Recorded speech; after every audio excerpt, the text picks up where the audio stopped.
The Tao of Self-Confidence, episode 432. Welcome to the Tao of Self-Confidence, where I share stories of amazing women who have discovered their inner journey to self-confidence. Visit our website at thetaoofselfconfidence.com. Your inner journey to self-confidence awaits. Well, hello, friend. Welcome to the Tao of Self-Confidence, where I share stories of amazing women who have discovered their inner journey to self-confidence. I'm your host today, Sheena Yap-Chan, and today I have a phenomenal lady on the show today. She is a technical writer, and I'm really excited to have her on and share her story with us today. So without further ado, I'm going to introduce you to Eva Yoo. Eva, how are you today? Maybe you can fill in a little bit more about yourself to our listeners. Hello, everyone. I'm Eva Yoo from South Korea, and I'm really happy to be here. So I'm a tech reporter, just like Sheena said, based in Shanghai, China. So I'm covering the startup scene in China, and previously I've worked in Silicon Valley, Israel, and South Korea, covering the startup scene there. So yeah, happy to share anything, I have in my mind. Awesome. Well, thanks for sharing that. And Eva, what's your cultural background? Yeah, I was born and raised in South Korea, and I spent like 1.5 years in US when I was 10 years old. That's when I picked up English. So yeah, and then like coming back to Korea, I always wanted to like go out and explore new opportunities. So I kind of started my journey going like abroad since I was 20 years old. Thanks for sharing that. And what would be your favorite self-confidence quote? I would say your weak point is actually your strong point, and your strong point is actually your weak point. So you should never be discouraged. Like you might think, oh, I'm just terrible. I'm just so miserable. Thinking about my weak points, but actually that can breed your strong point. That's what happened to me. Thanks for sharing that. And I love that quote that you mentioned because a lot of us feel like our weakest points is what brings us down, but really it's the actual opposite. It can actually bring us up and grow, stronger and more confident and more courageous. So I really love that. And in your own words, how do you define self-confidence? I would say when you believe that you can make a better place, I mean, even to those people around you, I think that is startup self-confidence. So the belief that you can bring value to your environment, I guess that's startup self-confidence. Thanks for sharing that. That was a great definition. And Eva, what was your life like before your discovery of self-confidence? Actually, living in South Korea in a city like Seoul is full of competition. It's like I still feel that. When I go back to Korea, I get to compare my life, my achievements with my peers, and you always feel like you're running in a competition. You should like strive to get better job, to get into better university, to have prettier appearance, get thin, get in shape, and it's all like it's actually a lot of stress to when you compare yourself with others.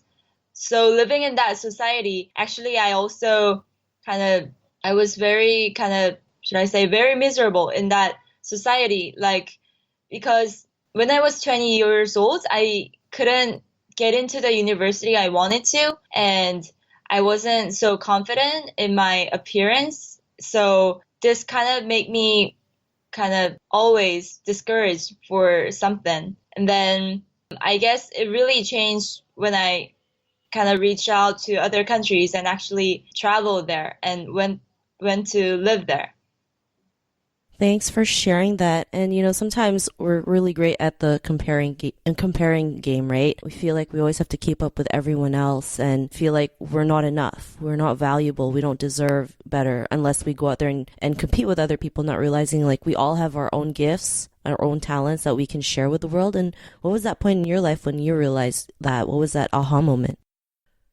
So after I came back to Korea, 11 years old, it was like 10 years after that I actually stepped out of Korea, and it was UK, England. And so I really wanted to test myself. If you wanted that bad, like you want to go to other country to live there, then try it out. Try and kind of test myself if I'm that good enough. Test that I'm kind of worthwhile. So I really kind of tried many things when I lived in UK. So apart from exchange student programs like having some classes, I also kind of volunteered for many activities. I always join societies, not to keep myself into the room, not talking to other people. And I also met my first lover in UK. So these all things really kind of gave me courage. And I realized that one cannot define one person by just one color. It's like in Korea, it seems that you should be like really smart. You should have really good grades so that people see you as a really bright person, successful person. But actually, I realized that a person is like a rainbow. It's like there's so many things that consist you. It's not only about your grades, but it's also about your emotions, your hobby, your relationship. You need to value your other colors as well, not only just one color that society wants you to have. And to bring that up, you should stand by yourself, I think, because it was when I got out of that my society that I really realized that I should find these strong points by myself. So little by little, these weak points actually turned into strong points, and I really appreciated it. Thanks for sharing that. And I really love how you mentioned, like, we're all like a rainbow, right? There's so many different aspects of us, not realizing like these different aspects can really help us shape up the person that we want to be or be the confident person that we are. And, especially growing up as Asian, it's like we're only taught one way. And if we go out of that one way, we're considered a failure, but not realizing that's just one person's point of view. It's not everyone's point of view. And, because of that realization, what's your life been like now? Now I realize that when you really be yourself, like you enjoy yourself on your process, like when you do your work, when you're with your loving friends, or when you're doing your hobby activities, meeting people, try to observe how those things can be combined. I think it was from this year that I really realized how things are really like combined.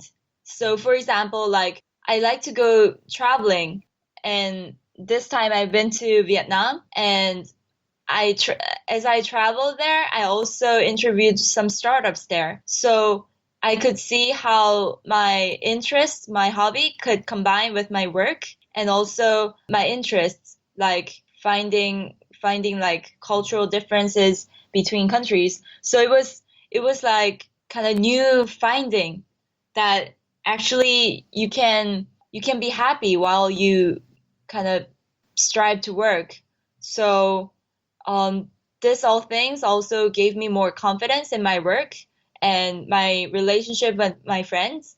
So yeah, I think like after the discovery, I became kind of I wasn't feeling guilty when I kind of spend a lot of time doing what I want, and at the same time, I was like wondering, how can I make this kind of more meaningful for other people as well, such as writing this story into an article, even though I met this person on my kind of trip. Yeah. I think everything that you find meaningful in your heart has meaning to other people as well. Yeah.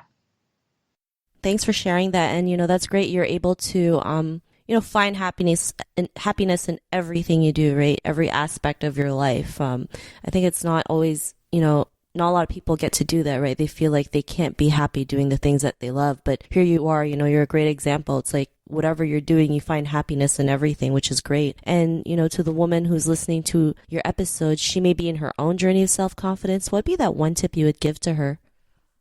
I think the first step is to step out of your boundary, because I think it really all started when I volunteered in Ecuador. When I went to Ecuador, I was in a state that I wasn't happy with myself, like in all aspects. But when I actually landed on Ecuador and kind of meeting friends there, meeting the local friends there, I realized that even speaking my own language, Korean, was also a talent. And I started just being nice to them. I started out giving Korean language lessons, and they really loved me. They didn't love me because I'm from this university, because I can do these things, because I'm pretty or good looking. It was not because of that. It was like they loved me for who I am, just myself, just with my name, Eva, and just the fact that I'm living with them just gave them real happiness, and it gave me happiness back to me as well. So I once thought volunteering is like sacrifice, but actually it was not true. It was like when you're happy with what you're doing, people can see it too, and it brings like happiness to all the people. And that brings you confidence because you're like having fun with other people and you kind of feel that real joy in yourself. And I think that is one step for self-confidence. So I want to advise them to start by helping out people around you. Then you can see how you can make a little difference to make yourself happy, make that person happy, and you guys all feel confident. Thanks for sharing that. And, that's a great tip that you mentioned. And if our listeners wanted to get to know a little bit more about you and what you do or check out some of your writing, is there any links or social media profiles we can connect with? Oh, sure. Firstly, I write for TechNode. It's TechNode. It's like tech and node, technode.com. That's where you can find my over 300 articles about China's tech. And you can also add me on LinkedIn or Facebook with the name Eva Chaewon Yoo. It's EvaChaewonYoo. Yep, that's how you can find me. Thanks for sharing that. And to our listeners, if you want to connect with Eva, you can also head on over to thetauofselfconfidence.com and search for Eva's name. Her show notes will pop up along with everything else we talked about. And I just really want to thank Eva today for taking the time to share her story and tips with us on self-confidence. So thank you so much, Eva.